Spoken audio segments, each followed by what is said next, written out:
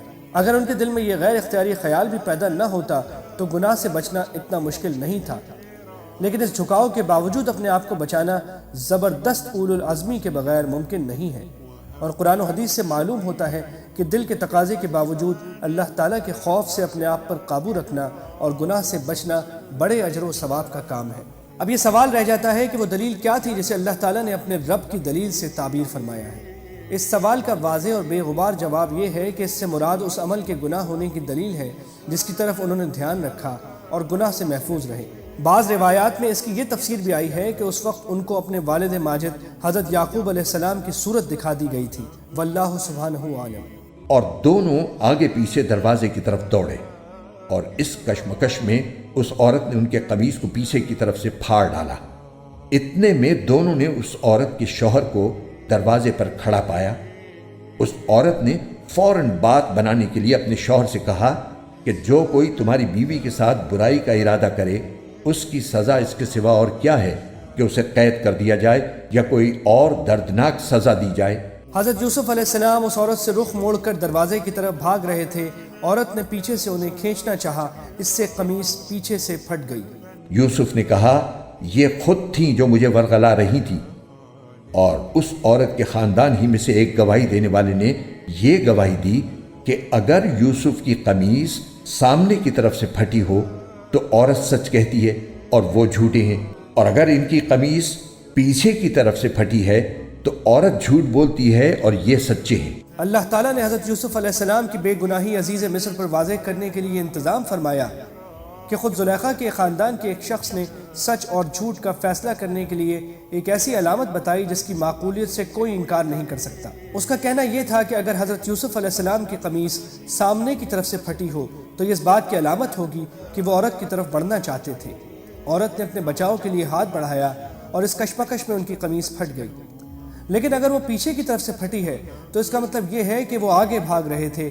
زلیخا ان کا پیچھا کر کے انہیں روکنا چاہتی تھی اور انہیں اپنی طرف کھینچنے کی وجہ سے قمیص پھٹ گئی۔ اول تو یہ بات ہی نہایت معقول تھی، دوسرے بعض مستند احادیث سے معلوم ہوتا ہے کہ یہ گواہی زلیخا کے خاندان کے ایک چھوٹے سے بچے نے دی تھی جو ابھی بولنے کے قابل نہیں تھا، لیکن اللہ تعالیٰ نے حضرت یوسف علیہ السلام کی بے گناہی ثابت کرنے کے لیے اسے بولنے کی طاقت اسی طرح عطا فرما دی تھی جیسے حضرت عیسیٰ علیہ السلام کو عطا فرمائی تھی۔ غرض اس ناقابل انکار ثبوت کے بعد عزیز مصر کو یقین ہو گیا کہ سارا قصور اس کی بیوی کا ہے اور حضرت یوسف علیہ السلام بالکل بے گناہ ہے۔ پھر جب شوہر نے دیکھا کہ ان کی قمیص پیچھے سے پھٹی ہے تو اس نے کہا کہ یہ تم عورتوں کی مکاری ہے، واقعی تم عورتوں کی مکاری بڑی سخت ہے۔